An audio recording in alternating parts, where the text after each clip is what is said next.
สวัสดีทุกคนวันนี้เขาก็มา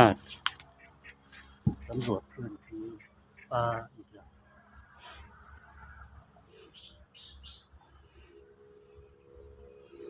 ป่าบริเวณนี้ก็น้ำก็ยังคงที่อยู่ทุกคนยังบ่ทันได้ลดเข้าไปข้างในก็ยังบ่ทันได้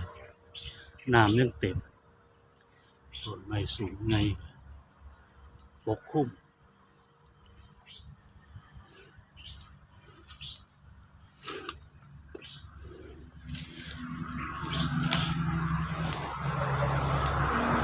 ผืนป่าริมน้ำ